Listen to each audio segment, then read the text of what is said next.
Welcome, everybody, to Inside Boxing Daily on the Gruely Truth Sports Network. Inside Boxing Daily is brought to you, as always, by the Retired Boxers Foundation with Jackie Richardson and Alex Ramos.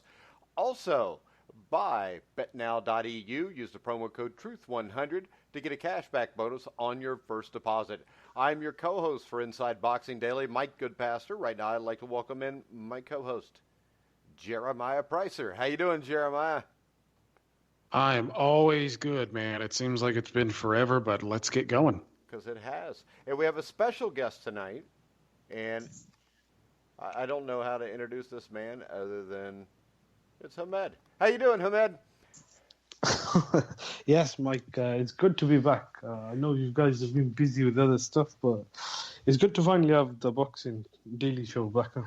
Oh, we got some good stuff coming. We're going to have like a little store with some fight posters and fight T-shirts from like the early 20th century that'll be coming out on our website soon that people can buy. And we just got all kind of stuff moving.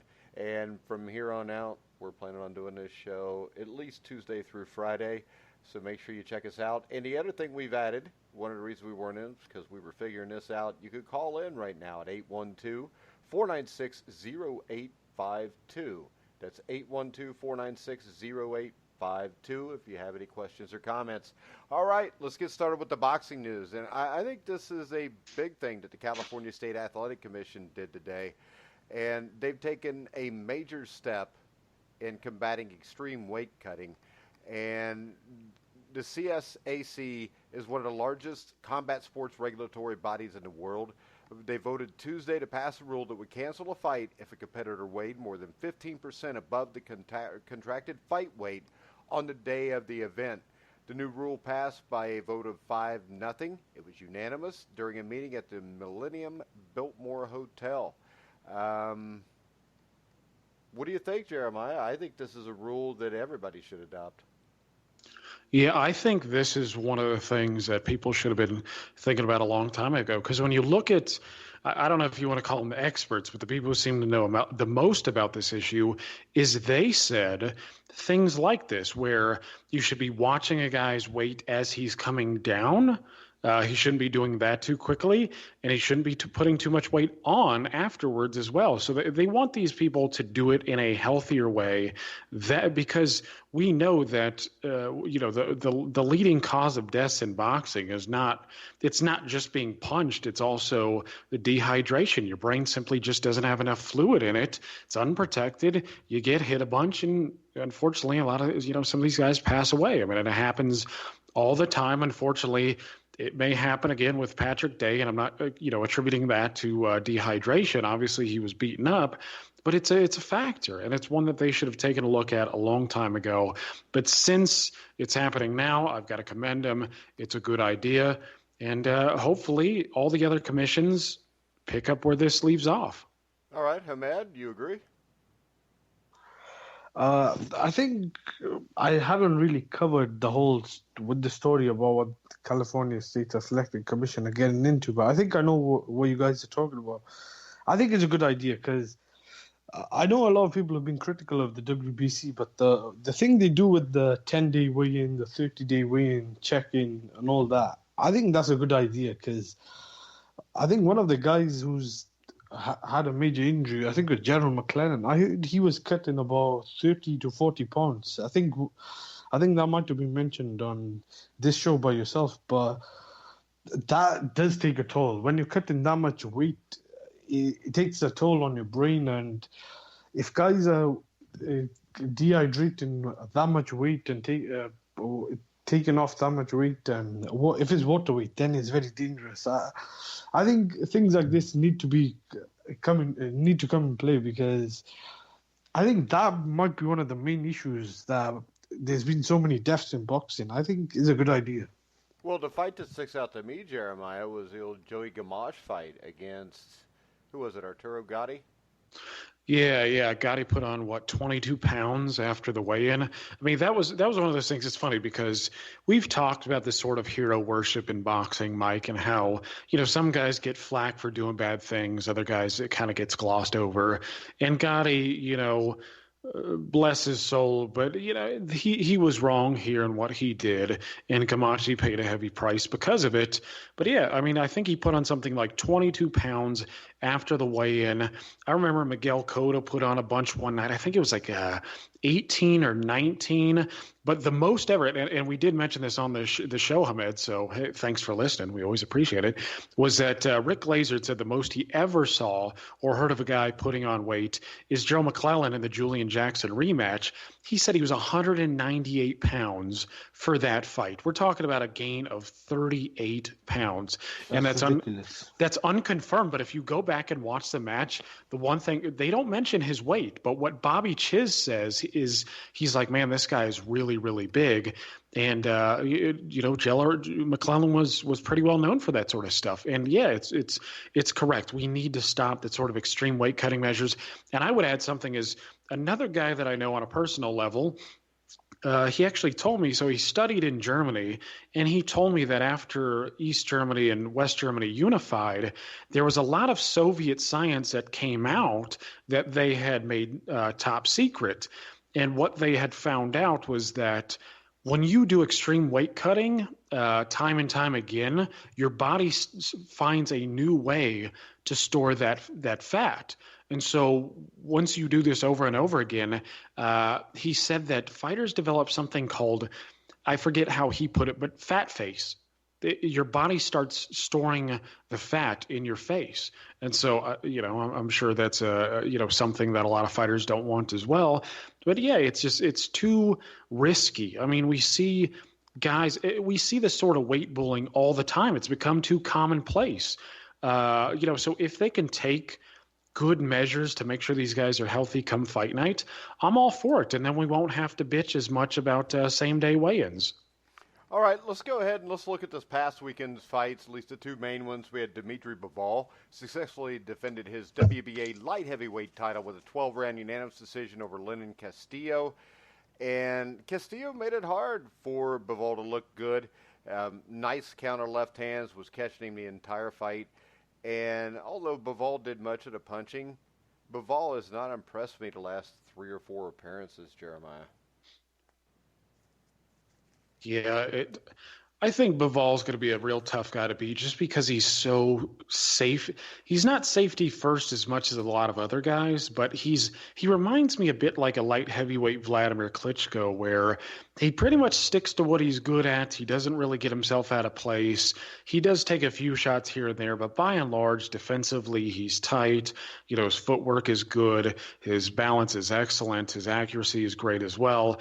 I mean, good hand speed. The guy really has a lot of good skills. I mean, there's a lot to appreciate there, but just as safety conscious as he is, it's not as exciting as a guy like Peter Biev or even Gavodstik, who is a bit like that, but who seems to unload a little bit more and has been, dropped a couple times, because of him opening up. But he's more of a combination puncher than Bivol is. But yeah, Castillo, he's a good puncher. He knocked down Marcus Brown. He's not terrible, but it's not really a fight any of us wanted to see. Bivol, to his credit, he got the win, but he reminds me of that pitcher, who's like he doesn't mind throwing shutouts with the same pitches, right? The same fastball and changeup, game in and game out. He's not really wowing you with it. He's just letting them put the ball in play and letting these fielders catch the ball. Yeah. He's like Greg Maddux or something. Well, I guess, yeah, he's like Greg Maddux. Well, but Jeremiah doesn't watch enough baseball, Hamed, to make the correct analogy here. So now we're just going to change the subject. Go ahead, Jeremiah. Yeah. I messed up there, but yeah. I don't really watch baseball, so I don't. Yeah. I won't. I won't be able to help. He's not Nolan Ryan. He's Gaylord Perry. Okay. Nolan See, Ryan, I was thinking 100-mile-an-hour of Greg fastball. Maddux. Gaylord Perry with the spitball. Yeah. Go ahead, Jeremiah. See if you can get your way out of this. Well, no, see, I was under the impression that Greg Maddux was a guy who would get contact as well, but he was doing it with all sorts of interesting pitches. Anyways, he got the win, and he said he wants the winner of Peter Biev versus Gavodstik.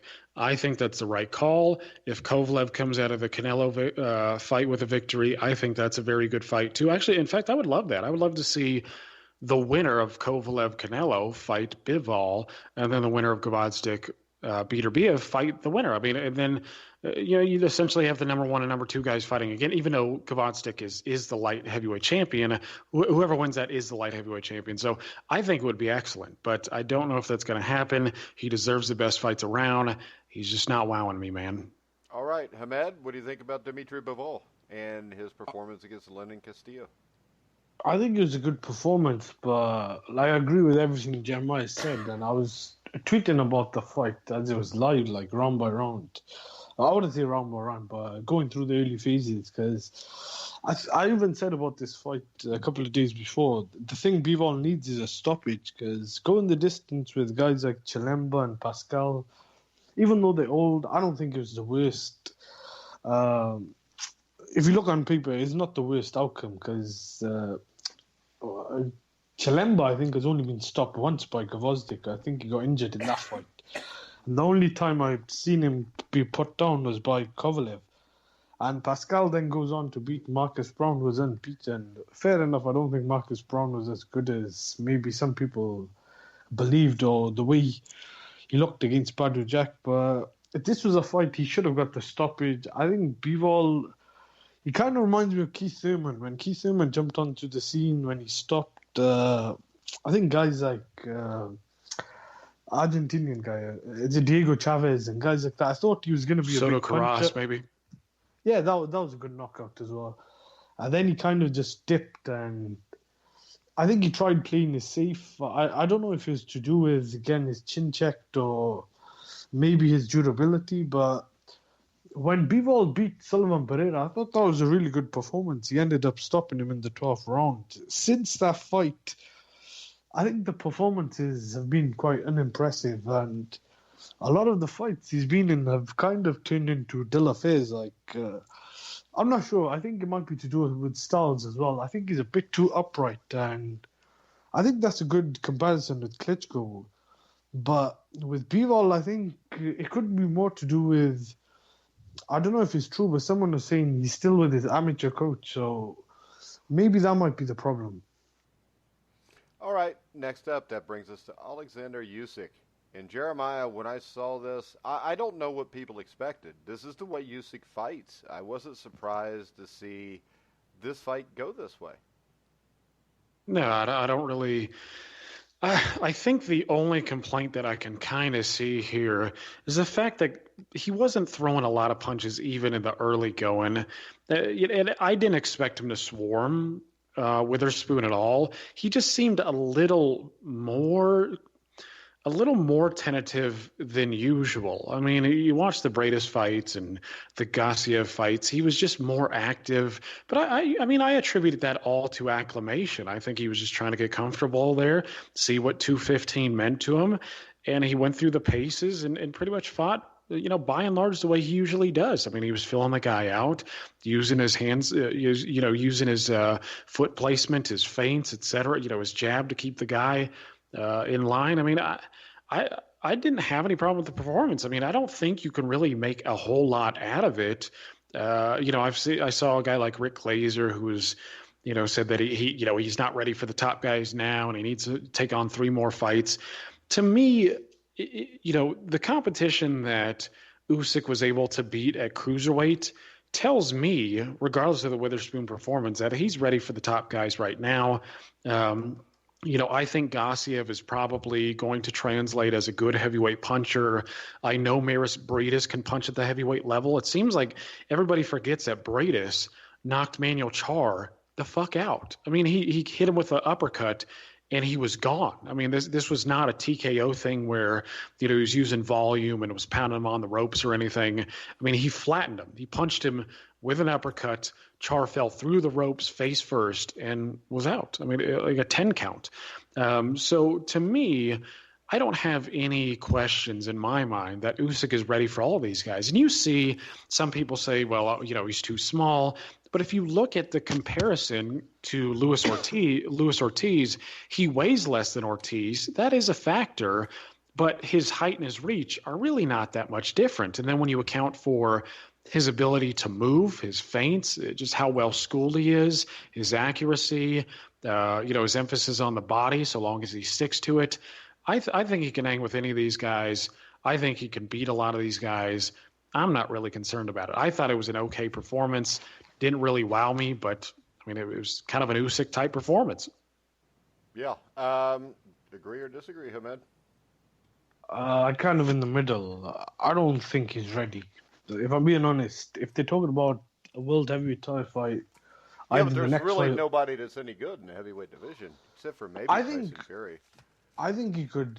No, it's not to do with that. Weight. I think weight matters. Holyfield was one of the only few jumped from cruiserweight to heavyweight, but Holyfield is also, I think, there's a very strong likelihood he was on PEDs. The amount of weight he put on. No, come on, Hamed. Evander Holyfield would have never done PEDs.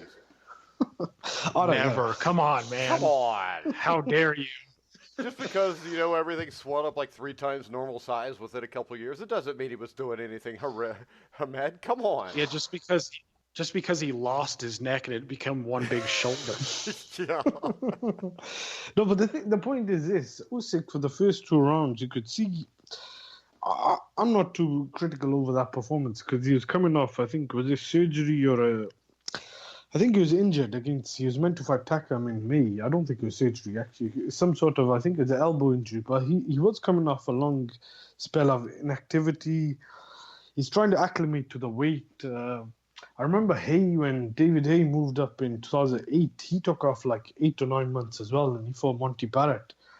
But it's no rush. I don't see why they need to rush Usyk. I think if they can't get a fight with someone like Povetkin, I think who's meant to fight Michael Hunter in December on the AJ Ruiz undercard, or say Joseph Parker, then I'm not sure why not fight guys like Takam again if they could try and get that fight. Or fight someone in the top 10.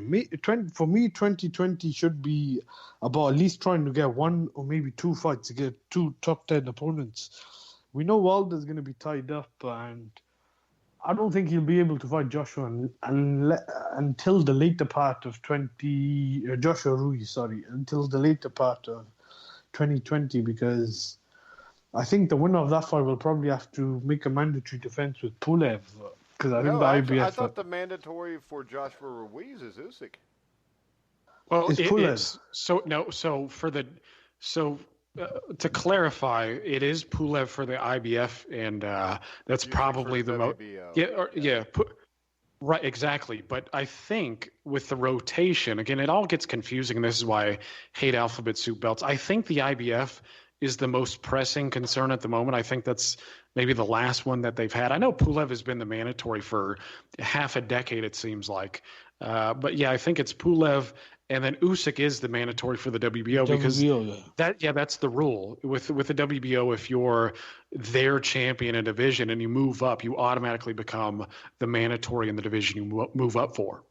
The winner is due the IBF because the IBF was last in a mandated fight with Joshua. Well, it was meant to be Pulev. I was at that fight. Then Pulev pulled out with an injury and Carlos Takam stepped in. That was 2017. Yeah, but how about this, Hamed? Who cares what Kurbet Pulev's doing? He hasn't done anything recently to get a title shot. I'd rather see Usyk fight him, and Usyk brings more money to the table than what Kurbet Pulev. I don't really care about Pulev as well, but I'm talking about what's going to happen in reality. Like that's IBF are known to be stripping guys, and they've already given Sergei Derevchenko 2 IBF mandatory dates, even though he lost to, I believe, Danny Jacobs in the title fight. And then all he did was beat Jack Kulke. So IBF work in mysterious ways. They've already mandated Golovkin to defend the belt against, I'm not too familiar with the guy's name. I think it's Zarameda. Is he Russian or? He's Polish. His name is Kamil Zarameda. Oh, yeah, it's a Polish guy. Yeah, sorry. So the IBF, they're either going to strip or they'll do something. I think what will happen is, if Ruiz wins, they'll throw the WBO belt. I think Ruiz and PBC and Al Heyman, they're trying to ignore the WBO belt. But if Joshua wins, I think they're going to try and keep all the belts, and they'll probably try and go the Pulev route. I would like to see a Pulev route, so that'll be the IBF mandatory, and then they'll try and make the WBO to Usyk. I think I would like to see Usyk fight the winner of that fight. But I would like to also see at least one more fight against the top 10 heavyweight, because I can't put him in the top 10 after just one fight at heavyweight. If I'm beating a guy like Chaz Witherspoon, I think, I'm not sure how ratings work, but I would not put him in the top 10. I wouldn't even mind seeing...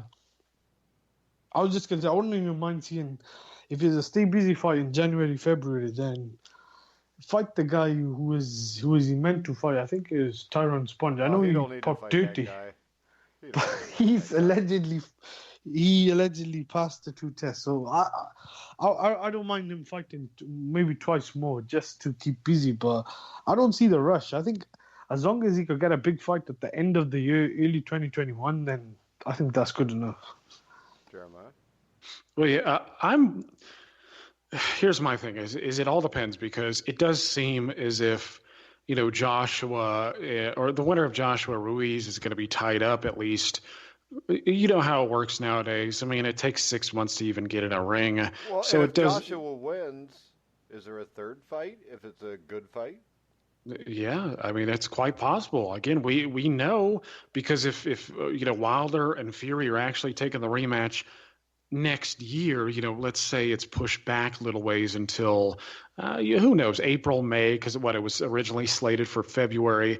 If it's pushed back to April, May, then obviously the winner of that fight is going to have to find somebody to take on. If Joshua wins convincingly, he's going to fight Kubrat Pulev. And so that means maybe, we could all hope that they stop putting the main fight off, and the winner of Wilder Fury and Joshua, granted he gets past Pulev, or Fury or Andy Ruiz, granted he gets past Joshua and Pulev, which Pulev versus Andy Ruiz Jr. would be an interesting fight, and I wouldn't be real confident about picking a winner. But maybe the winners of these two fights early next year would fight each other later on next year. What happens? Sorry to cut you. What happens if Ruiz wins? That I think takes care of Joshua. That contract, I think that's the 2-fight contract. So Hearn won't be able to, I think, get a third fight, because if Joshua loses again, I think that's out the window. But if Ruiz wins and Wilder beats Ortiz, I'm not sure what the contract is for Wilder Fury. If that's not official or is not signed, and say Wilder and Ruiz end up, say, agreeing to fight, I think, and was the unification, they say all this Trump mandatory. So I think that could be a scenario as well. Well, so what I think what we're both essentially saying is this is going to be pushed back. Usyk is going to have to wait a while before he gets his turn, and Eddie Hearn he's even insinuated that Usyk might be fighting for a vacant WBO belt because they might strip him because they're not fighting the mandatory. Hey, but what about this, Jeremiah? He could fight Manuel Char for that belt. Oh my God! So he could be he could be the WBO and WBA regular. I mean, that's really impressive stuff there. But anyways, I think it's going to be a little while before Usyk gets his shot. But if you look at the top 10, who does he fight? I mean, Ruiz, Fury, Wilder, they're all busy. Joshua's busy. Dillian White he's got a fight coming up against David Price.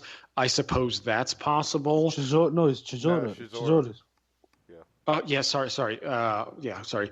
Povetkin, like you said, is a name as well. Granted, he gets by Hunter. Exactly. But here's the thing, though, is he's fighting Hunter later this year. So I'm worried about who Usyk is going to fight in 2020. I'm pretty sure he could fight guys better than Chaz Witherspoon. Don't disrespect to Chaz. No. I'm just wondering who he does Don't fight. Don't worry, man. He's not listening. I thought Chaz Witherspoon actually. I'm just wondering who he can fight. Yeah.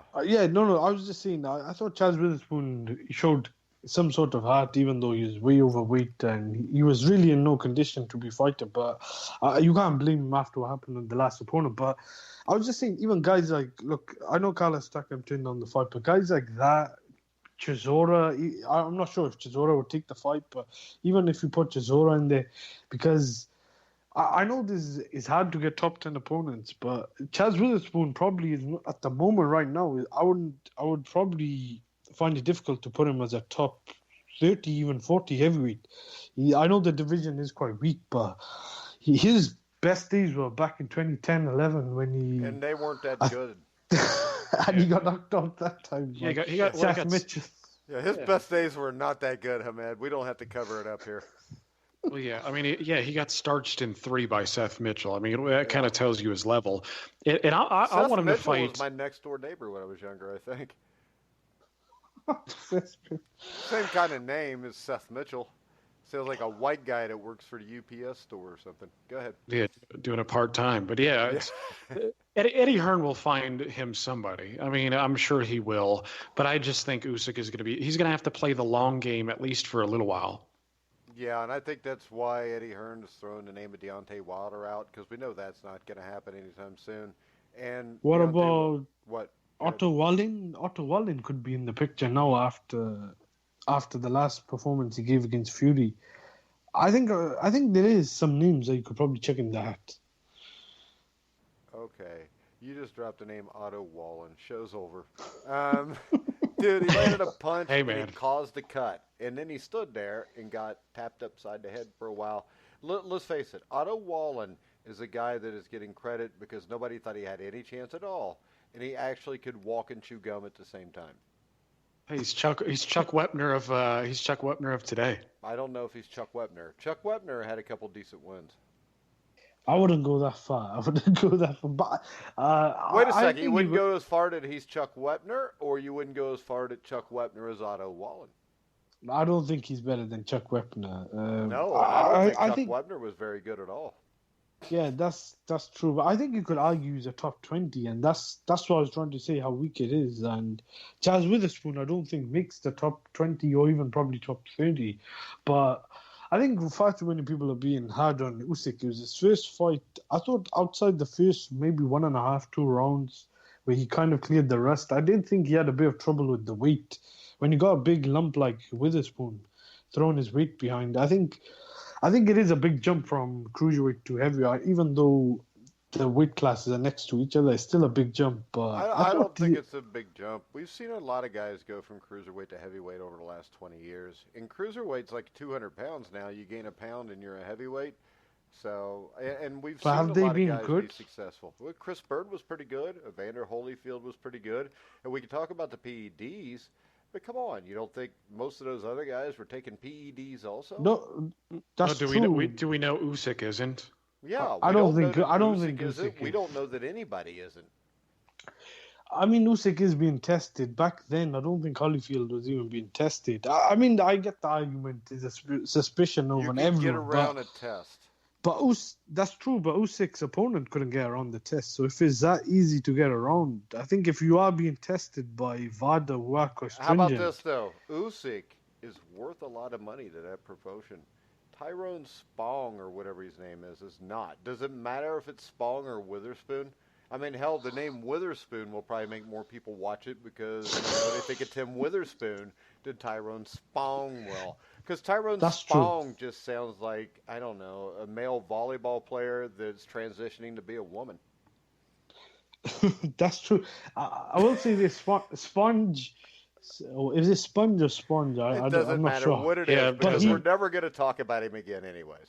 But he did say that as well. Like, there could be some sort of conspiracy. So I wouldn't mind seeing that fight again. But outside Holyfield, has there really been a guy who's kind of went up and been successful? There's been guys who have won. They've won world titles. I think Michael Moorer was. Yeah, but Michael Moorer was actually the heavyweight champion. David Haye never was. Michael Moorer. That's what I'm trying to say. Yeah, Chris Bird did a good job at heavyweight. Floyd Patterson started off less than a heavyweight. Started off as a light heavyweight. Yeah, Ezra Charles. If you go really back, yeah. But I'm talking about like more recently, outside Holyfield, maybe Michael Moorer. I know was it not Leon Spinks? Was it Michael Spinks was the one He was a light heavyweight who moved up to heavyweight. But this is the other thing. Over the last 20 years, the only good heavyweights have been the last name of Klitschko. So it's not like a lot of guys could have moved up and been successful anyways because they all sucked. The guys have tried, but I know that is true in a way. The era is quite small, so... But even then, like I'm saying, it is quite hard to go up from cruiserweight to heavyweight. Just going by the last 20 years, but... If you go further back, then you can probably pick more fighters. But I think 20 years, though, you can't name me more than 5 or 6 guys that were any damn good anyways. no matter what the weight was. You could argue that. I think I wouldn't And I would disagree make with the that. argument, if you brought a prime Chris Bird into this heavyweight division right now, outside of Fury, I think he'd slap the shit out of all of them. I agree. I think someone like Tommy Morrison, I know you guys have mentioned this, I think he probably would beat a lot of the guys right now. Oh, Tommy Morrison would have beat them all right now. I think the guy who you mentioned was really good, who gave Lennox Lewis a good fight. Was it Ray Mercer? I think he would probably even beat a lot of the guys. The era is not that strong. All these guys, because I actually thought Mercer beat Lewis, and he came real damn close to beating Holyfield. Yeah, those are close fights, and yeah. I thought the Lewis fight could have went either way. A lot of people thought he got robbed, but well, you know why you think that? The same reason I think Mercer won. You live over there, I live over here, so. But see, at least I'll guys are letting you bias. Yeah. So read the bio. I voted for the American. Well, it is funny. It is funny how that works. I mean, we all play that game. No doubt about it. I mean, shit. When I brought up McClellan and Nigel Benn on my Facebook page, and all the Brits were like, "No, Ben was a warrior, and he deserved it, and he did this and he did that," and the Americans are like, I think the ref gave him a little preferential treatment there. It's funny how it works, but so long as either way, Gerald McClellan was overrated because outside of the Julian Jackson fights, what else has he got? Right. I disagree with that. I mean, he wanted to fight Roy Jones. He wanted to fight Roy Jones. He didn't fight Roy Jones. Roy Jones said out of his own mouth, "I won't fight him as a pro or whatever." He wanted nothing to do with him. And if you go back by when they actually fought, he did beat Roy Jones, and Roy Jones arguably was in his prime one of the greatest fighters. As an amateur, he was probably even great. In the amateurs, Dwayne Bobbick made Larry Holmes quit. But I go back to Rocky Marciano, one of the greatest heavyweights. If you look at his resume, who did he really beat? You could argue that with a lot of cases. I can make that argument right now. He beat Ezzard Charles, Jersey Joe Walcott, Archie Moore. He did, but one of his biggest wins was against Joe Lewis, who I thought was way past it. And I think a lot of people do. Okay, all right, hold on. Joe Lewis was still beating top 10 guys then. Hold on now. Okay, so it's funny because Joe Lewis was actually a betting favorite going into that. Anyways, he was old, and Marciano turned out to be better than we thought. But here's the thing is, nobody's really mistaken Julian Jackson for an all-time great, even at his best. I mean, there's a difference between beating guys like Walcott and Charles and Moore and Lewis, who were all-time greats, but maybe faded, compared to Julian Jackson, who really isn't an all-time great. He's in the Hall of Fame, but the Hall of Fame has become. I think even a lot of Brits would agree with this, that the Hall of Fame has become a bit of a popularity contest. I mean, guys like Julian Jackson are in. Give me this, because we got a couple other things to talk about, and my wife keeps looking at me like this is taking too long. But when you look at the record for Gerald McClellan, can you give me anything, Hamed, outside of Julian Jackson? All right. Let me just say this. There's no comparison between Rocky Marciano and Gerald McClellan. I was not trying to compare the two. I'm just trying to give you a comparison on whether Gerald McClellan was overrated or not. I think you can make an argument to that. I've said this before many times. You could argue everyone in a way is overrated as well. It depends on what your criteria is. I think that's true in a sense as well, because if you look at his record, that's true. Outside those wins, it's probably not much on there. But most of the guys he fought were below 500. But he did do he beat majority of those guys in the first round. I'm not sure how. Look, Jeremiah could have beat the majority of those guys in the first round. If you look at his first 20 fights, he fought in a row. He fought guys that were 0-11. 1-0, 1-1, pro debut, 7-7, 8-8, 2-13, 1-5, 1-10, 1-19. Then he goes to 11-2, 12-3, and then 0-4, 8-10, 6-7-1, 24-11-1. He beats Sanderline Williams. Now, the reason I bring it up is because Sanderline Williams went the distance with him. And also, we talk about young, so you were talking about what he did to Roy Jones in the amateurs. If I remember right, he lost to Dennis Milton, who was a really good amateur, in the professionals in like his 12th or 13th fight. He lost to Ralph Ward. who was a guy that I think was like 12-3. And then when you go up here, the only win that stands out to me is an old John Mugabe who was shot. And then he beats Lester Yarborough 12-17. He beats a 12-4, a 12-8, 30-14. Then he beats Julian Jackson. He beats Jay Bell. And then for some reason he fights Gilbert Baptiste, who was 28-16. He beats Jackson again. I don't see where Gerald McClellan could be considered a Hall of Famer. I don't think where he could be really considered anything other than a really good fighter. That's not the resume of anything better than a good fighter. That's true. No, go by record. Go by whether you use box rec or whatever, you use his record, resume, whatever. Yeah, that's true. I was going to say that's true as well because he hasn't really beaten many guys. I personally don't think he's a Hall of Famer. I was going to say I'm not sure how good.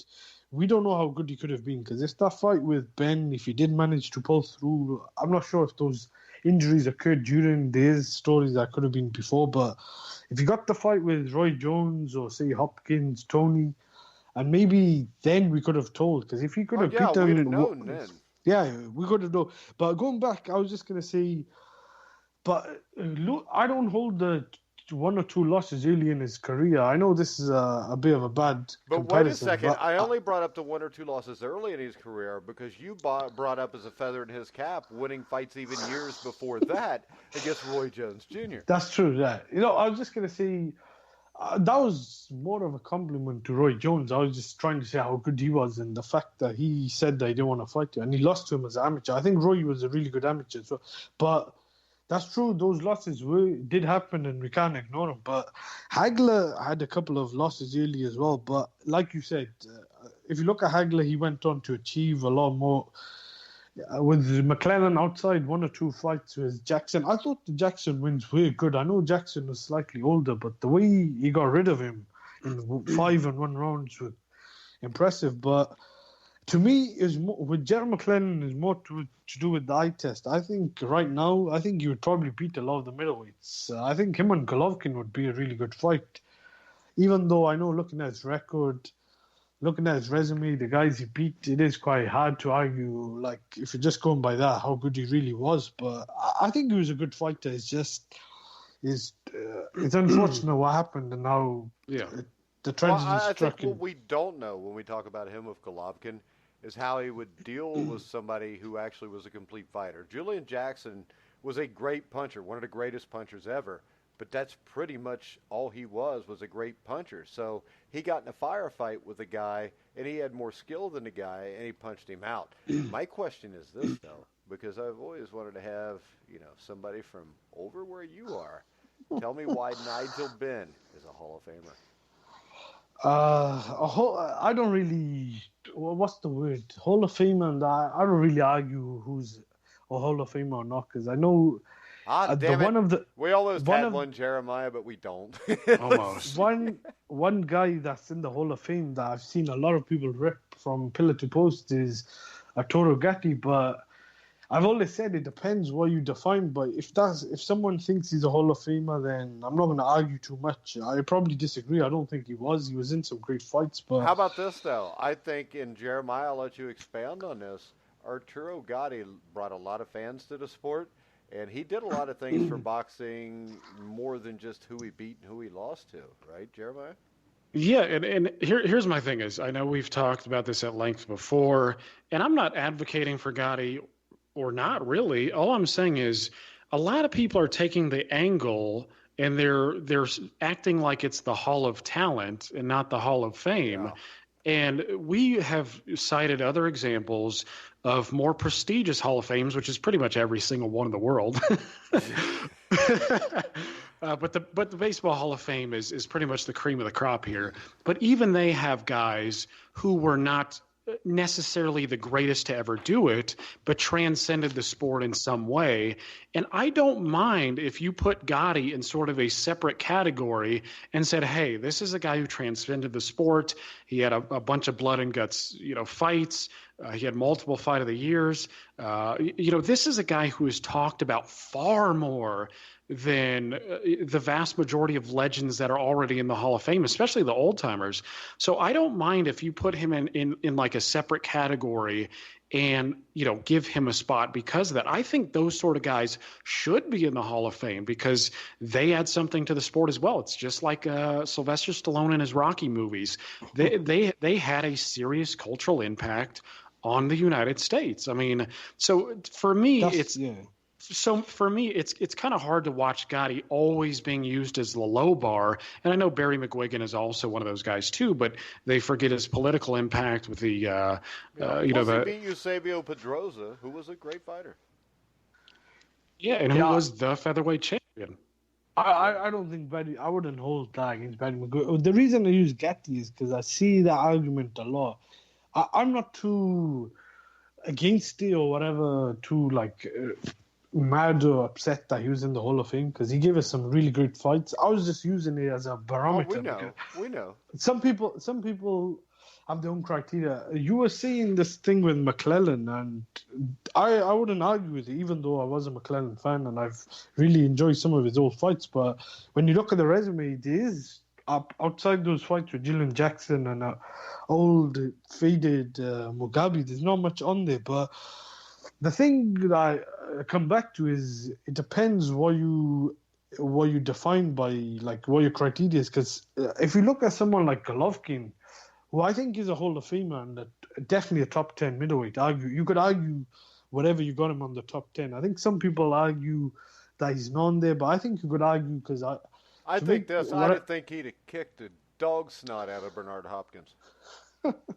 But the thing I was going to come back to, from 2012 or 2011, whenever it was, to 2016, 17, up till that Danny Jacobs fight, we really don't know how good he could have been. Because if Danny Jacobs, guys like that, guys like Canelo, whatever, they fought him, Sergio Martinez, he was unfortunate with he fought Proska. He was meant to fight Pirog, sorry. If that fight happened, we could have known how really much better he was because that would have been in his prime. But then when you look at it now, the only thing I look on the record is Danny Jacobs. And I know a lot of people thought he was robbed with Canelo, but that's one or two fights, even though that some people think might have been robbed in the second fight. I don't think he was, but... He was robbed in both fights. If you want to be a guest, you got to play along. If not, you got to call in like all the other guys. But hey, put it like this, though, it's perception. And me and Jeremiah talk about it all the time. If he gets the decision against Canelo, he's got wins against Canelo, Jacobs, Deverenchenko. That's three of the top four guys in the division. And as you said, he never got to show us how good he was in his prime because most of those guys didn't want to fight him. But doesn't that tell us how great he was? The fact that he's 37 years old, he's a banger, and he's still beating these guys that are a lot younger than him and in their prime. He is. He's definitely more accomplished than guys like McClellan. He's beaten a lot more names of guys you know. I'm not too high on the resume, but I don't think it's his fault.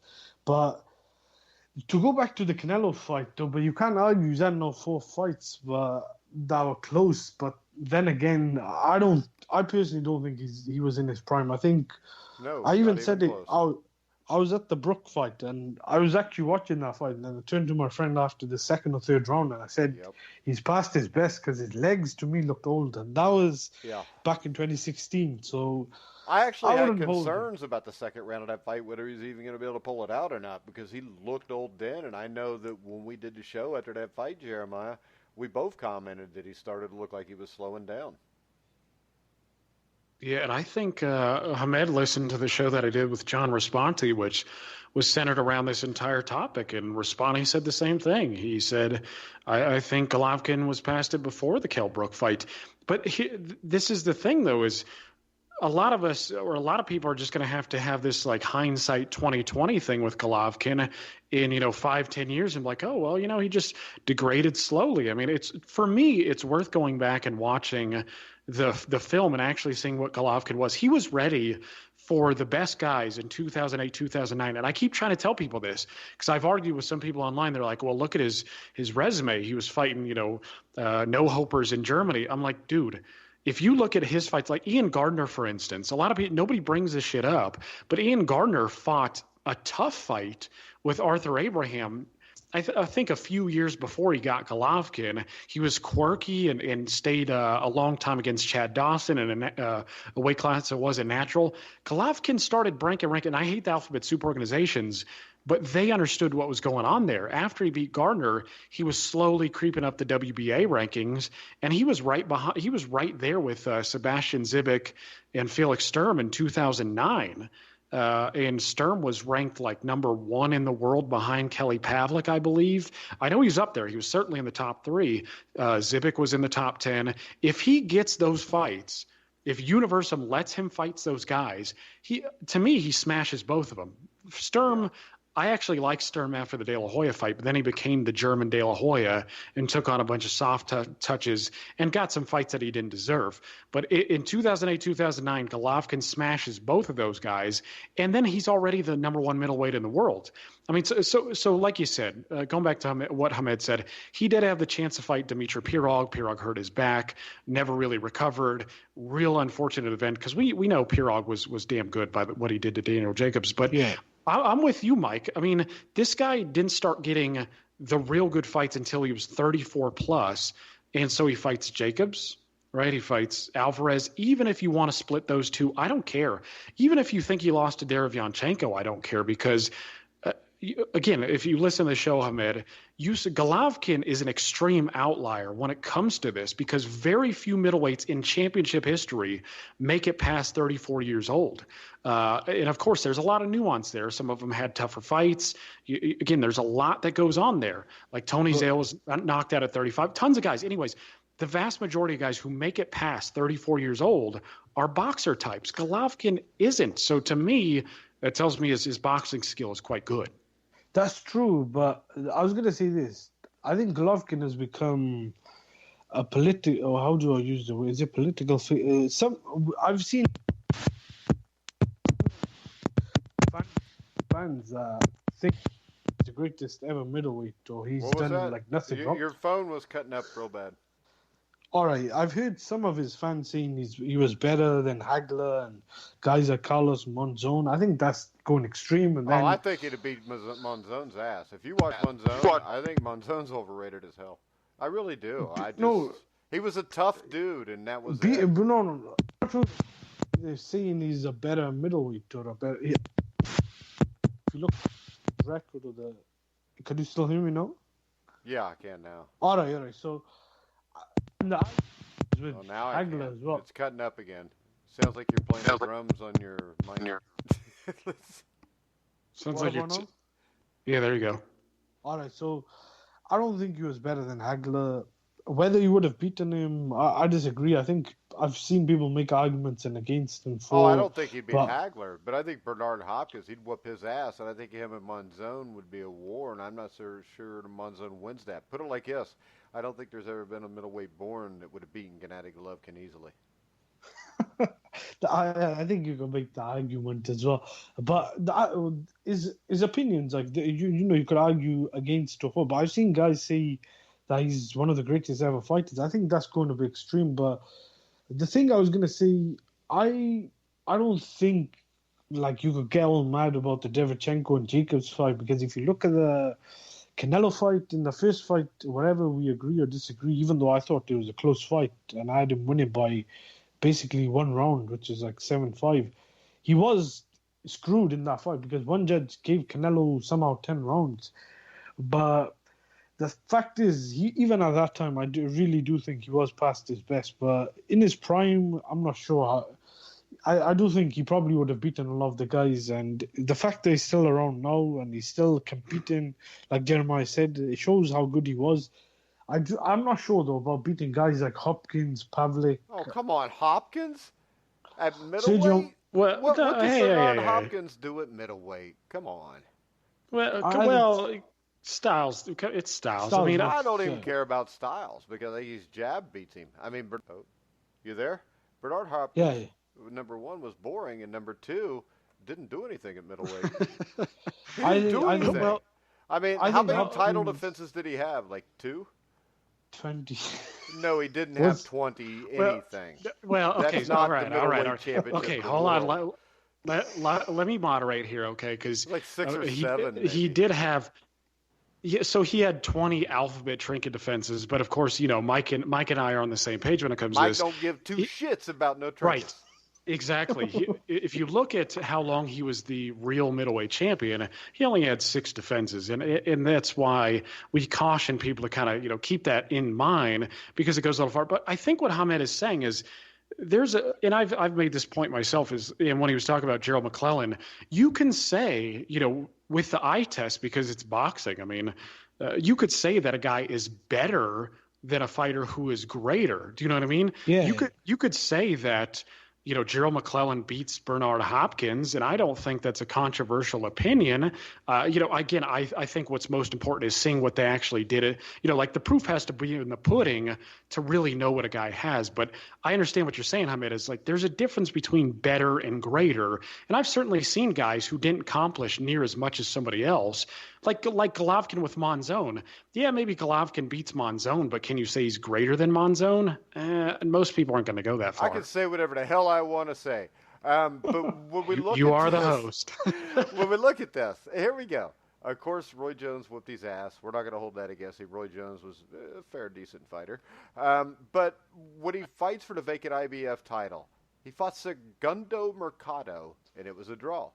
He comes back, he wins the rematch. Now, his title defenses are against Steve Frank, Joe Lipsy, which sounds like a drunk guy down at the bar I got in a fight with the other night, William Bo James, John David Jackson. If that was 7 years earlier, that would be a great fight. I still think that was a good one. Glenn Johnson, who I don't think was anywhere near what he would become. Andrew Council, an old Simon Brown. Dude, it took a rematch to figure out who was better between him and Robert Allen. He went life or death with Antoine Eccles, Sid Vanderpool, who used to pitch for the Braves, I think, Felix Trinidad, which is a blown-up welterweight. If you're going to give him credit for that, it would be like giving a middleweight champion credit for beating Oscar De La Hoya. Oh, wait. He beat Oscar De La Hoya, too. God, no, I think you're going a bit far. But look. What's far? Who there was good? It's the same kind of competition. Hagler. If you look at Hagler's record, one of his greatest wins was against Roberto Duran, who was I know he was one of the greatest fighters, and I probably could say he's a top 3, top 5 great fighter. But if you're talking about weight, then Duran was a smaller guy, but I know he was all-time great. Guys like Trinidad. There goes your phone again. Did you drop your phone in the toilet? No. I think it's just the speaker. Can you hear me now? Yeah, it's Jeremiah's fault. We always blame it on Jeremiah when we have technical issues. And actually, I actually think that Roberto Duran is not one of his best wins because I thought that he was uptight. I think his best wins to me were Prime Mugabe, who he ruined, and of course Tommy Hearns. But also, I mean, this is a guy that beat Benny Briscoe.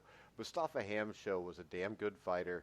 Juan Roldan was a good fighter who he ruined. Vito Antuofermo was a good fighter. Alan Minter was a good fighter. Yeah, those guys are all better than the Robert Allens of the world or the Martin. Definitely. He was a greater fighter than Hopkins, and he had a better resume. But I think guys like De La Hoya, and I think De La Hoya was a bit small, and he kind of got. What's the word? He really should have lost to Sturm. He should have lost to Sturm. He did lose to Sturm. I thought he was doing well against Hopkins. So I think a lot of people had him up, and then he got knocked out with the body shot. Trinidad was the favourite before that fight. I know you were going on about someone else was the favourite earlier on. Trinidad, a lot of people are saying was going to knock Hopkins out. And then I know Pavlik was at 170. I know it doesn't count, but... Yeah, but Pavlik was probably drunk, too. There's a decent chance because I may have talked to him before and that may have came up. So I'm just going to say that I wouldn't read a whole lot into that. I think I think what you're talking about, with Kelly Pavlik, who was a good boxer, and Felix Trinidad, who was a one-dimensional fighter. I think those guys were kind of like made for him.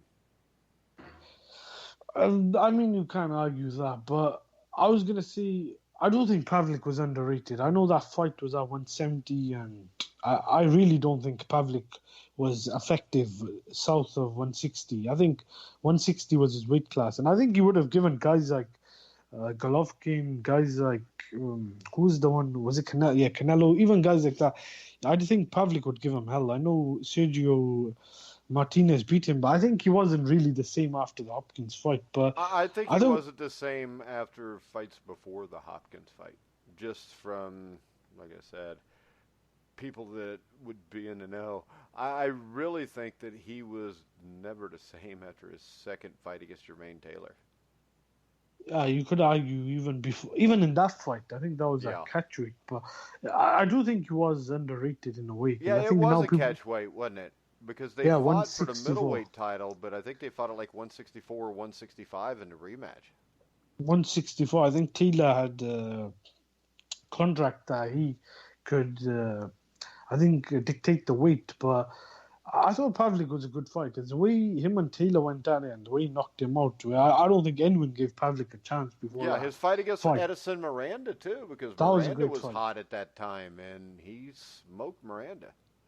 Round one of that fight was a classic. Yeah, that was a good fight, good win, and he beat guys like Taylor and Miranda well before a lot of other guys ended up beating those guys. So I think Pavlik was kind of underrated. Oh, I do I think too. people, I think it was his own worst enemy, as we see with so many guys right now. yeah, I think the whole Hopkins. I don't think they should have taken that fight, but I think Joe Calzaghe was the fight they wanted, but I don't think Calzaghe wanted that fight. I don't like using the word duck, but I think he kind of avoided him because I think Joe Calzaghe avoided who? Pavlik, because he ended up saying that he didn't want to. He wanted to fight the two legends, Roy Jones and Hopkins, and he didn't want to risk losing to someone like Pavlik. So that's why I think that fight didn't happen. Well, I think But he didn't want to risk losing to two big paychecks. I don't think it means he's necessarily as afraid of losing, but while you're fighting one guy for $2 million, you could have been making $8 million fighting the other guy. So that's what I would do too. And it doesn't make me a coward. It just makes me want to eat. I mean, you got to have food, right, Jeremiah? Hey, I mean, it is called prize fighting. I mean, so, and I mentioned this too on a solo rant that I did, that there's some level of avoidance at just about every level. I mean, even the very best guys are like, you know what, stylistically, it's like Demetrius Andrade. Again, I don't think he's a boogeyman, but he just doesn't offer a whole lot in terms of, financial wherewithal. So a lot of people are going to be like, well, we'll just put him on the back shelf for a little while. But I do think Bernard Hopkins was a great middleweight. I do think stylistically he's tough for a lot of guys. But whether to me, it's whether you think Golovkin would beat Hopkins or not. I mean, I do think, because even with Hopkins, you still have to evaluate some of the stuff that he did a little above 160. I mean, he beat Winky Wright. I mean, the fight was boring, but does he beat Winky Wright in his prime? I mean, I'm not saying yes or no, but I think that's an interesting fight, and I think it's pretty possible that Hopkins does. Hopkins was old as well. I know the whole Winky age Wright argument. was old Well, too. they're both old. They were both old. So I don't 'Cause think that- we could read too much That was into above that. 162, I think. Yeah, Hopkins that would have been was like 42, but that fight should Ali and never. Frazier fought a fourth time in 1982. I don't think we would have saw much from it. But beating guys like Winky Wright at 42 and Pavlik at 43, I mean, there's always speculation it could go off PEDs and stuff like that. But even Antonio Tava, I don't think Antonio Tava is a Hall of Famer. I've seen someone suggest. I think that's ridiculous. It's still I saw based on somebody one fight. suggest Chris John was a Hall of Famer. That's ridiculous. I think you can make more of an argument for Chris John over I don't Tava. think you can, because Chris John has a shitty resume, Hamed. That's true. But, he beat nobody. He had one or two big he beat wins. Juan Manuel Marquez. Yeah, and that's it. He was unbeaten for a really long time. Against nobody in his home city. And then he struggled against Rocky Juarez when he left Indonesia. Anybody there? I can hear you. I don't know if Hamedi's still there, Well, but yeah. Are you there, Hamed? Yeah, don't get me started on Chris John being a Hall of Famer. Yeah, I would have to venture into Rocky Lockridge if we do. That's how it always plays out for me. I mean, and it sucks, dude. I see it a lot. It's because the Hall of Fame ballots are being turned in as we speak, and I've seen a number of guys like, hey, Rick or Cliff, are you going to vote for Chris John? Why the fuck would Chris John be in the Hall of Fame? Dude, he's not even as he's not. Dude, Rocky Lockridge is so fucking underrated. It hurts my head because Chris John had a win over Juan Manuel Marquez. That's fine. I think that's a damn good win. But who else did he beat? I mean, I already calculated this. We talked about this. He beat like 3 top 10 guys in his entire career, and one of them was because he made the guy a top 10. And Rocky draw with Rocky Juarez, who most people thought was over the hill at the time.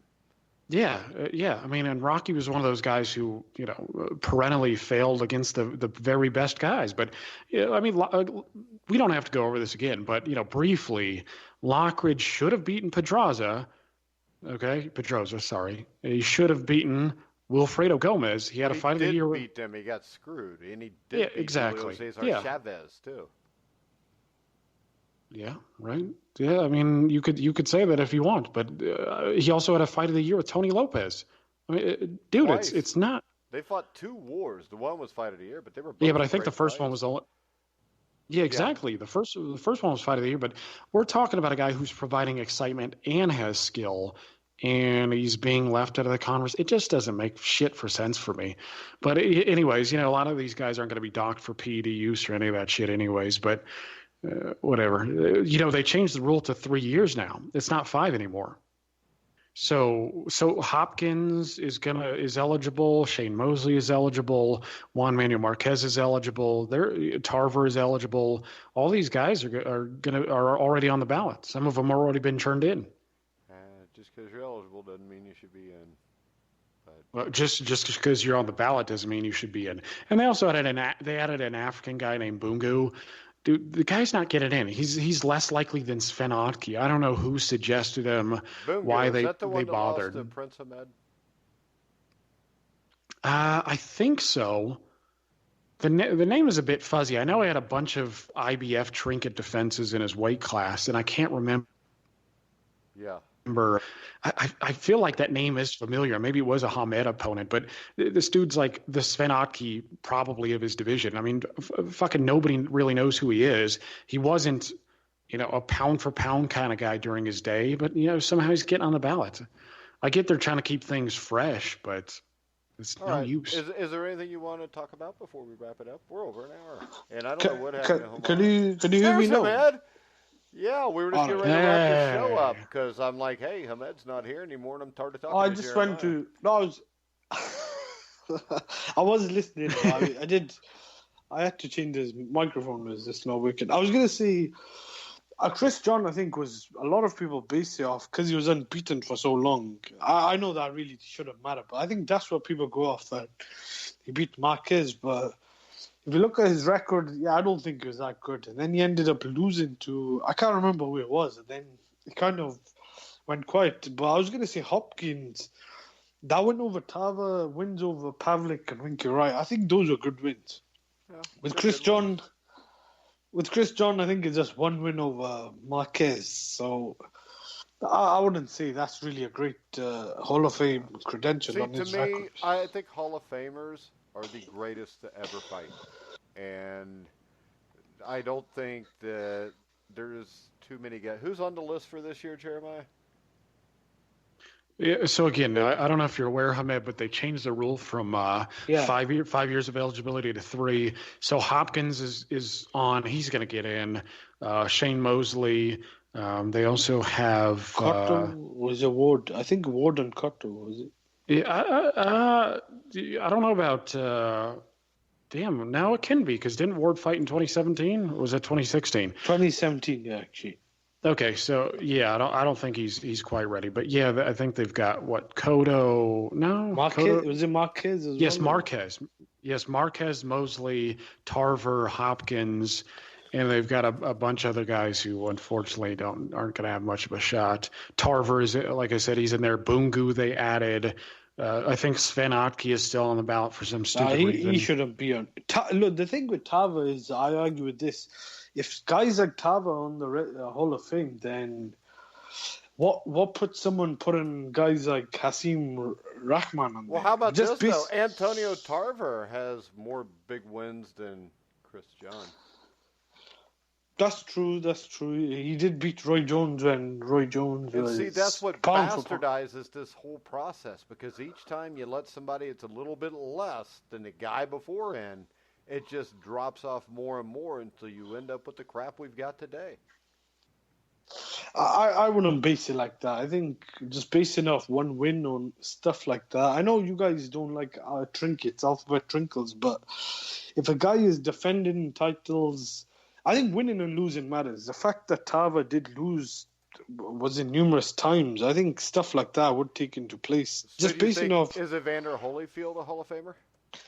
Oh yeah, most definitely. I think he lost Holyfield's 10 or 12 fights though, didn't he? But he also won a lot of fights. With Tava, is just one win, 1 or 2 wins. Was he beat Roy Jones and then he beat Roy Jones again? I think. Well, he knocked Roy Jones out. He did knock him out, but he's also lost. He knocked him out. So he lost the first fight, knocked him out in the second fight, decisioned him in the third, and then I think he beat Glencoff Johnson. He lost to Glenn Johnson as well. That was okay. Okay, so I think he may have lost the first fight and then won the second fight. Is that what it was? He also beat Reggie Johnson. Reggie Johnson's a really good win. Montel Griffith. That's a lot of those guys were way past there, I think. Reggie Johnson. They were faded. Reggie Johnson in 2002, I don't think was faded.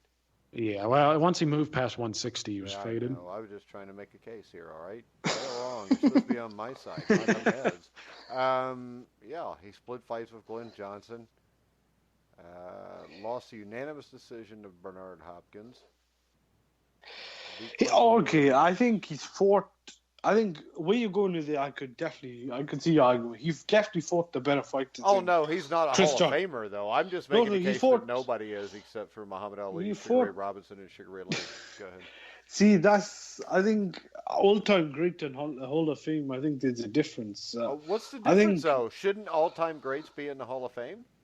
I mean, I think Hall of Fame list could go on up till, I don't know, 50, 60. I don't know. You could probably go up to about 100 fighters. With all-time great, I'd categorize about 10 or 20 fighters. Yeah, but to me, I classify all-time great as Hall of Famers. I don't know. There's a disconnect because I think that I'm maybe the only person left that does that. But I think the Hall of Fame should just be for the guys that were special. And when you look at special, how many special guys are in that list right now? Do you consider guys like Vladimir Klitschko, guys like Juan Manuel Marquez, Hall of Famers? I think Marquez is. Klitschko almost have to be. He was basically the heavyweight champion for a decade.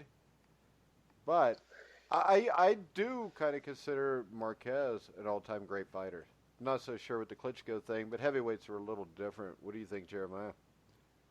Yeah, I mean, the thing about Marquez is when I look at Marquez, I have no doubt at all that he could have competed and been a lightweight champion in many eras. I mean, he was just that skilled. And plus, you could argue that he won more fights against Pacquiao than he did. I mean, plenty of people do. In fact, I'll make that argument. Exactly. I think most people believe that Marquez won the third fight. He got the knockout in the fourth, obviously, and I even know some people thought, maybe he took one, but the point is that he was nip and tuck with Manny Pacquiao, and we know Manny Pacquiao is an all-time great. With Vladimir Klitschko, I'm pretty much in line with you. I mean, he was the heavyweight champion for, damn near a decade, regardless if the division is not that good or not. I mean, he dominated a guy like Povetkin. I think that's a pretty damn good win. He beat Chagayev, pretty damn good win. I mean, he by and large knocked these guys out. So I don't think there's any doubt that he's eligible. But I want to make the point, and I know I've already done this. Anybody who listens to this show is well aware. The alphabet trinkets and the too many divisions, it's a problem because a lot of these guys will stay at 122 or 130 or 154, and they'll bang out alphabet trinket defenses. And the perspective is that they're just playing within the structure that they're given. They're not really shooting for all-time great status, a lot of these guys. So a lot of it becomes fuzzy. You know, it's like Kostya Tszyu, for instance. He was one of my favorite guys. He was one of my favorite guys, but what? Yeah, go for it. I was just gonna say something. Well, I was just gonna say Kostya Tszyu was great at 140, but if 140 never existed, I mean, is he great at 147? I don't really know. It's same with Cervantes. If he has to choose between 135 and 147, is he an all-time great? I don't think he is. He's never a champion. But exactly. I think Steve Kim said this, and I kind of agree. I don't agree with the whole one belt. I know the era was back in the day, but I think we've kind of moved on. Same with the weight classes. Now, I think there are too many weight classes in a way, but I'm not too mad at weight classes. Like, the weight class between... I don't care either if there was just one champion, because you cannot have more than one champion. But in tennis, you have 4 Grand Slams, so is that not the same? Or no, it's not the same, because tennis is a girls' sport, and boxing's for men. Yeah, but they play far more matches. I mean, it's more of a tournament style. We're not getting that in boxing. It's to me. That's true, but how about this, Ahmed? You could win none of the Grand Slams and still be ranked number 1 at the end of the year. I mean, that's to do with out of tournament ranking events and stuff like that. But if you just look at there are 4 major prestigious titles, which are Wimbledon, I think it's the French, US, and Australia. But my point is this: if you get more unifications, I know the 4 belts are I think 4 is one too many. I think 3 was okay. But if you get champions like Butubia and Gvozdyk who are going to fight this Friday, fights like that. If all the champions are willing to fight each other, and in each weight class you got one guy who's got the 3 belts or all the belts, and I don't see what the harm is in over there, because I think with one belt. So you think it is better if you? So you think it's better to have 3 guys calling them world champions instead of just 1? I don't think it's 3. I think it's vision. I think people get mixed up. When it used to be 1 champion, that was the champion. Right now, you got 3 belts. I think it's a vision. But I do understand what Jeremiah is saying. If you got a guy who's the lineal or the main champion in the weight class, and they just got 1 or 2 belts, and they are the main man in that weight class, like Canelo, for instance. But I don't have too much of an issue with that. My main issue is the fact that guys hold on to 1 trinket belt and then will either move up on a weight class and do the same, or not willing to fight the other champions. If you got guys like what Usyk, Terence Crawford were willing to do, unify and try and become the undisputed champion, then I think that's a good idea, because it kind of consolidates. Because why would you want to consolidate it if you think it's better to have 3 or 4? What do you mean by that? I don't really get that. Well, because you just said that there shouldn't be just 1 champion, but yet you want guys to consolidate. That doesn't. But ideally, there should be really 1 champion. But I think those days are over. You can't have everything. I wish there was only 1 champion. I wish there was only 8 weight classes. But I think those days are gone. I think some people are just stuck. I'm not saying any Pacific, but I've seen other people say... you're saying us. You're saying me. Yeah. We get it. Whatever, I'm 50 years old, but you know what, Hamed? There is only 1 champion in each division, and I choose who they are the way things work now. That's my world. I'm not going to listen to any trinket shit. I'm not going to listen to anybody tell me Manuel Char holds a portion of the heavyweight title, or that BJ Flores should ever be allowed to fight ever. But, I mean... I don't know where the BJ Flores went. Craig Houck, if you're out there, we know you're a fraud. But this is, he's got a toupee. Have you ever seen the video? They did America's Funniest Home Videos, and there's a boxer on there that gets popped with a jab, Hamed, back 20 years ago. And his toupee flops up. It goes back over his head. His name is Craig Houck. And Craig Houck is a little bitch. Because Craig Houck was a professional fighter, and he used to fight under assumed names. And I think his final record was 648 and 692. But there was a federal probe because, he was throwing fights and stuff. And now he parades around telling people he's a former welterweight champion. I went to an event in Rising Sun, Indiana, which you've probably never heard of because most people outside of the 30-mile radius have never heard of it. but there was a fight down there, and I went down and hung out with Vinny Pazienza, and Greg Houck was there. And I got a buddy who used to play for the Cincinnati Bengals, Joe Kelly, that played in the Super Bowl. And when I first get there, Joe comes running up. He says, Mike, that guy over there with the red hair is the former welterweight champion of the world. I think, no, he's not, Joe. He said, no, Mike, he told me he was the welterweight champion of the world. And then I pulled out the box rec thing, and I showed him that Craig won like the Indiana Midwest Global Division of Stupidity's welterweight championship by beating a guy who was 1-9 at the high school gym in Greensburg, Indiana in 1995. And Joe goes, oh, that guy's a bullshit artist. We have them in football too. I'm going to try and check that out. I heard the name. I'm not too familiar. Oh, you can't miss him. He always posts pictures of him with Michael Spinks and Sugar Ray Leonard. And yeah, he's something else. I will check that out. I was going to say with belts, I've seen some people are way too fixated with belts. I'm not really that, but I do think belts do bring something, because if you got 20, 30 guys in a weight class and you haven't got the champions or the top guys, I think it's hard to rate guys. If you go by belts or guys who've accomplished, I know some guys have become bigger than belts, but I think belts do kind of tell a picture. I'm not too what's the word? I'm not too happy with how it's going now. Like with the WBC got like 2 different belts and WPA, but if you just got 3 or 4 belts and then you got the lineal champion, and they all fight each other, then I've got no problem. But they're not going to fight each other because it never happens hardly. It's happened maybe twice. I think some of the promoters are trying to do the best, but I think guys like Al Heyman and the PBC, that's where I think my criticism comes into. I think the PBC have failed to make fights like Gary Russell and Leo Santa Cruz. They should have made the fight with Wilder and Joshua. They've failed so many times, but I do think other promoters are. But we're never going to get into a perfect picture where all the champions are fighting each other. But if we could get more fights, we could if people would quit buying into this shit. And let me give you an example. If you go look at the 4 major weight classes in their top 10 heavyweights, there's probably at least 7 or 8 guys who are only in one of those. So the thing is, this allows everything to be corrupt. This allows, places like the IBF to be paid off for rankings. And it's just stupid. I mean, if you look at the IBF rankings, I just said them because I just punched in IBF.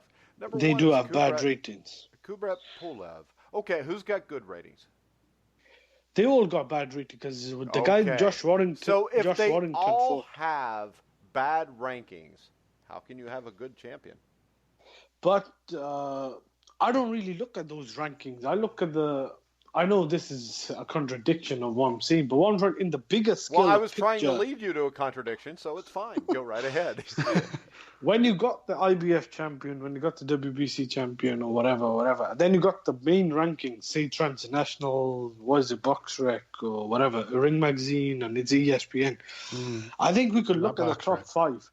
All right, it's not BoxRec, but you can look at the main champions, and you got the top champions, and if they're all willing, look at Gvozdyk and Beterbiev. Now you got Kovalev fighting Canelo, and you just got Bivol winning. To me, those all 4 guys in that weight class are top 5 fighters. I think obviously Canelo's moving up, but those are top fighters. Now, 2 of them are fighting in the unification, and I think I've heard Kovalev and Bivol are bound to fight, whether Kovalev wins or loses. I think if he loses, that fight will happen immediately on the zone. But when you got instances like that, I think belts in a way can help. But the thing I don't like is the mandatories and the whole when you get rankings and guys like Jojo Dan and the guy that Warrington fought come in as mandatory challenges, when I'm thinking, what have they done to earn it? That's the loophole and bad thing about those. Well, how about this, Hamed? Do you like soccer? Yeah. I figured you did. All you guys over there do. But you already know what I'm thinking about. Over there. You've listened to shows before, Hamed. But every 4 years, how many World Cup champions are decided? Is it 1 or is there 4? But there's not just the World Cup. The World Cup is. But I know nobody cares about you. Yeah, but we have the Premier League, the Premier League, Premier League. I can't figure out how to spell Premier. I No, before it's E, basically E before I don't know. the English league. So the English league, you have the 20 best English. whatever. Yeah, but who's and you the have, world champion in soccer right now? Then you have the Champions League. What I'm trying to say with soccer is so globally, there's so much money that World Cup is more to do with. It comes over 4 years, but that's more of a global event. It's not something so that would make you year. the world champion. If you win the Champions League, it's like being in the National League in baseball. You just won the National League. You're not running around saying you're the world champion.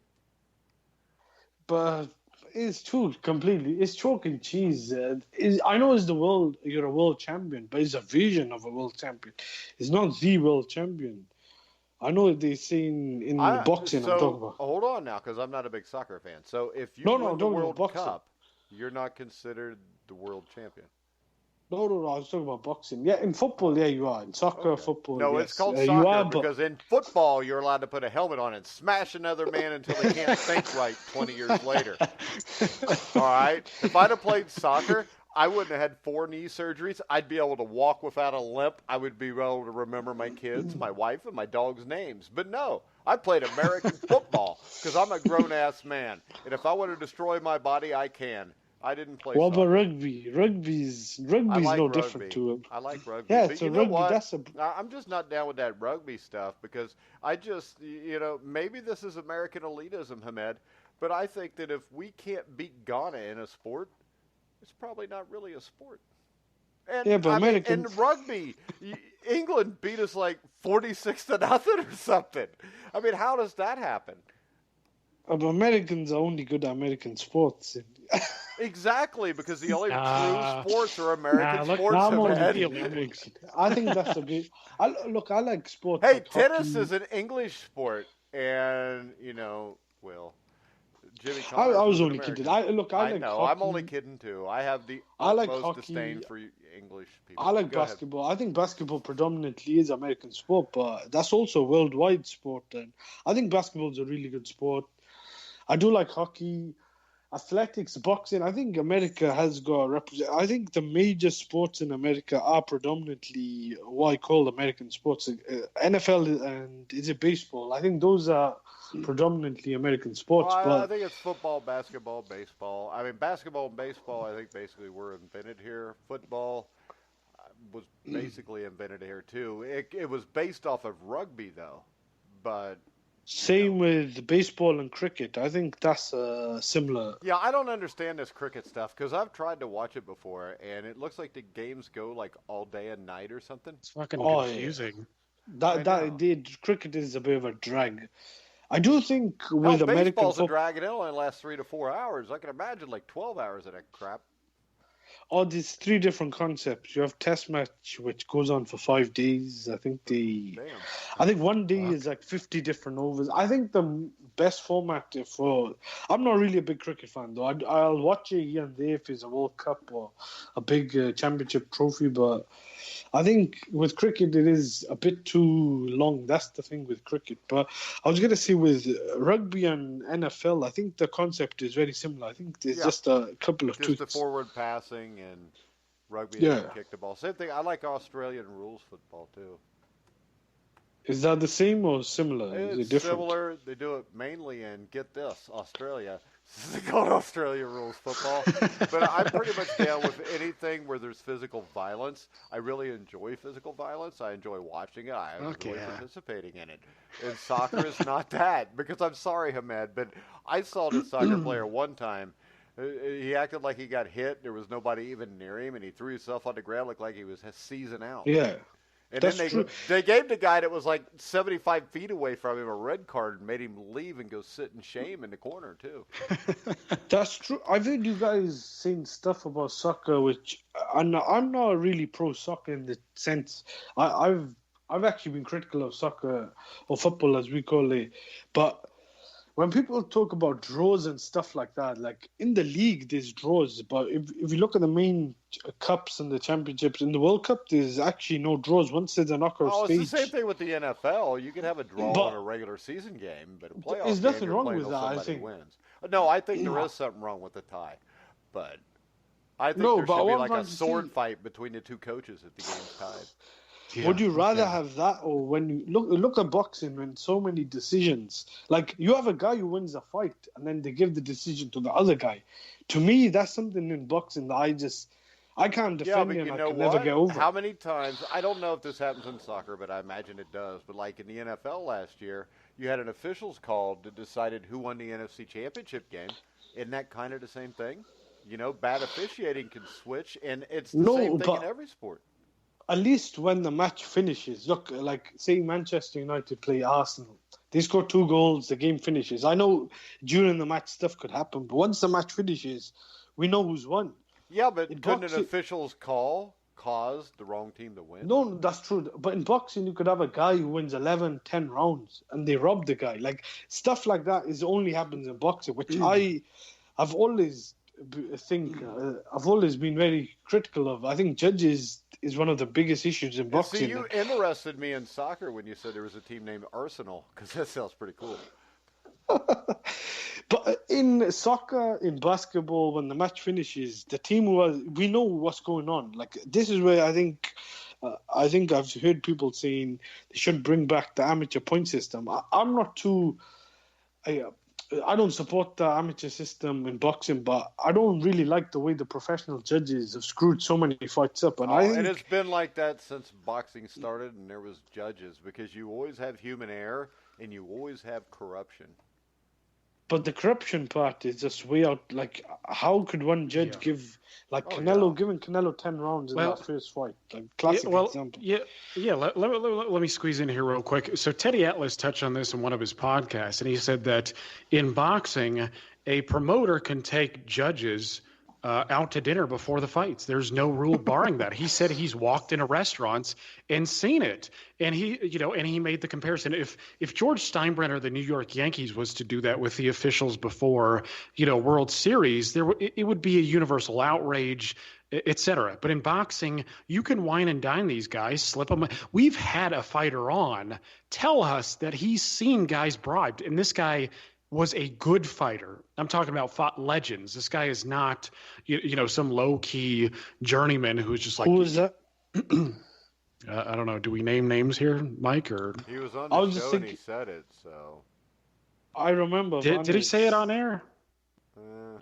I don't know. I don't know. We'll just leave it out for now. We'll tell you when the show's over. We'll let you know. But if you say anything to anybody after we tell you, we'll find you. He will definitely find you. He'll definitely find you. I mean, he's got connections, man. Yeah. But anyways, have an arsenal. No, but what I'm saying is this guy has told us point blank that he's seen judges bribed, like guys handed bills. I mean, so we know that this sort of corruption is blatant in the sport, and it is one of the things. Teddy Atlas, isn't it? Yeah, well, Teddy Atlas is the guy who talked about the whining and dining and stuff. But we had a fighter tell us that he's seen guys with his own eyes being bribed. So we know this stuff happens. I mean, you will have some people say, well, maybe it's right. It's human error, but human error doesn't get you 10-2 for Canelo Alvarez in the Golovkin fight, right? It doesn't get you a draw in the Floyd Mayweather Canelo fight. It doesn't get you 10-2 in the Austin Trout Canelo fight. I mean, there's obviously something rotten going on. Because John Einreinhofer told you that stuff doesn't mean that it's not legit. Black helicopter theories, bro. But the point is we know that this stuff is at every level of boxing. But I wanted to take it to the titles real quick. So Steve Kim was saying that there's 4 titles in tennis, right? You can win. No, he never said. I said.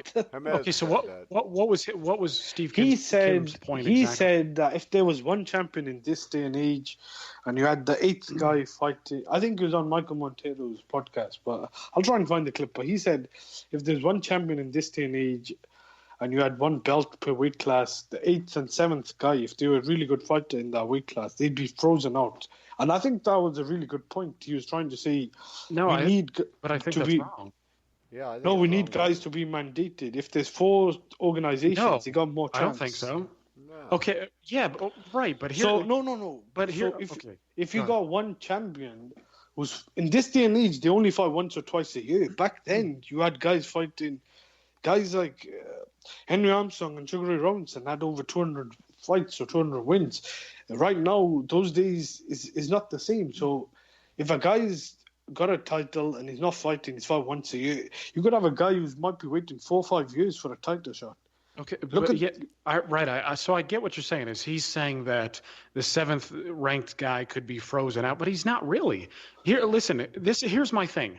Is you would have to implement reform from the ground up. Okay, so the 7th ranked guy would not be frozen out if we were doing this properly, if it was more of a meritocracy. See, but here's the thing, though, is the 7th ranked guy might not be frozen out with 4 divisions, but look at all these other guys who are getting shots who are ranked in the 30, 40, even as far back as 50, maybe even more. Here's my thing, though, is if you implement rule changes, if you have one champion per division, and let's say, because this is something that I've talked about before, let's say you change the way you have one controlling body, and you say you have to fight your number 1 contender every year. Your second defense has to be against a top 5 guy of your choosing. And if you take a third fight, you can fight a top 10 or even top 20. If you wanted more of a showcase fight, I could even manage that. Are you suggesting basically like the UFC? Yeah. If it's the UFC model, then no, not I really. think that's a good idea. No, because how about this? It also makes the guys that are 7 maybe fight the guy that's 4 instead of the guy that's 37 because he's trying to keep his ranking so he can get a shot at some bullshit. Well, what if they all tied up? That's the whole point. If you got the 1 guy and the number 2 guy having a rematch and fight you once a year, and you had the 3rd and 4th. 3 and 4 can fight. But if you're number 7, why should you even get a shot? Yeah. If you're the 7th, that was just an example. Saying the number 5th or number 6, any number. But here's the thing, though: is if you were to implement what I'm talking about now, and you're the champion, you fight your number 1 ranked guy. Let's say you beat him, he moves back in the rankings. Okay, other guys move up. You fight a top 5 guy, you beat him. Other guys move up. I mean, you're working down the chain there, and the guys who are most worthy are getting their shots. That's who should be getting the shots, the guys who are actually earning it. And like Mike said, you should have to earn your contendership. You shouldn't just have to, like so many of these guys are nowadays, like Jermall Charlo. Who the fuck has he beaten, yet he's some WBC trinket holder now? This guy hasn't beaten a single top 10 guy in the entire division, yet he holds an alphabet soup title. And there are tons and tons of other guys who are not even beating top 10 guys, but who are earning title shots. To me, that's more of a tragedy than a number 7th guy who might not get his shot. But it's part of it's about consistency too. And I'm not necessarily for eliminating regional titles altogether. I think that was fine back in the day. Like if you had a European champion or even a statewide champion, I think that's all good and well. I just have a problem with the notion of world champion and there being more than one guy holding that honor. I don't like. Hey, we're an hour and a half in. Oh, go ahead. Make one more comment. I just want to say, look at this. You're talking about a hypothetical, and I wish boxing could sort stuff like that. But if you go at boxing, just boxing, it's always had a lot of these problems. Look at Adonis Stevenson. Like, I don't want to dig or hit on him. He's had tragedy, but he went 5 years without a mandatory defense, and they made or paid off Aldia Alvarez. Like, only in boxing stuff like that happens. 5 years without a mandatory, and you could get away with fighting guys. In the end, yeah, but I think get away with it because they had 3 other belts guys could fight for, so they didn't really raise hell about it. That's why we need one governing body. That's true, but when you got a guy who's mandated, but if there was one belt and if that was happening with one, in boxing you can't force the champion to do stuff like that. If one of the organization is not stripping a guy for not making a mandatory over 5 years, then to me, I think those problems will never go away. What you don't get is this: with one champion, in me and Jeremiah's world, there would be no WBC, WBA, IBF. You'd have one. The WBA have always been there. Champion. I know they haven't. They haven't always been there. Jack Johnson but they're WBA heavyweight, and it's a lot different too. Muhammad Ali had the WBA too. Yeah, that's in the 1960s, a lot different because so that's not old. Yeah, How young are you, Hamed? I know I was kind of exaggerating always, but my point was the belt in boxing. I think it's just such a global sport. You'll always have an organization or stuff like. I think the best scenario you could compare it to would be the UFC. But then again, promoters and stuff like that come into it. In boxing, I don't think there'll ever be a situation where you got one governing body or one promoter. Yes, you It's just could. too big of a sport. You could. They choose not to. Oh, hopefully you could. We have the Olympics. Football is We a have- pretty big sport, and there's only one. The Olympics. What about FIFA? Doesn't FIFA control the worldwide? No, FIFA does. FIFA is only international. That's what I was trying to say. FIFA does in a way, but the Premier League is more of looked after the FA, which looks after the English Premier League. So all right, that's enough soccer talk. That's more soccer talk than we've ever had on all the shows combined, even when we had Getting a soccer sick show. here. Jeez. We're gonna have to wrap this up, guys. It's almost 1:00 in the morning where I'm at. That's it's all like right. almost time for Hamed to wake up. So, all right, we're gonna wrap it up. Hamed, now you can call in whenever you want too. Or I can call you, just let me know. But thanks for coming on the show, as always. Me and Jeremiah will be back tomorrow night at 11:15, 11:30. That all right, Jeremiah? Works for me, bro. You guys should go on earlier on. So, maybe you could get more callers. I think the later you leave it, maybe. Well, this is the first time we could have ever taken callers, and we used that lineup on you, Hamed. So quit pitching. No, I'm kidding. Thanks for having me on. Well, see, Jeremiah has all these little kids. He's like Evander Holyfield. He's got all these little kids running around.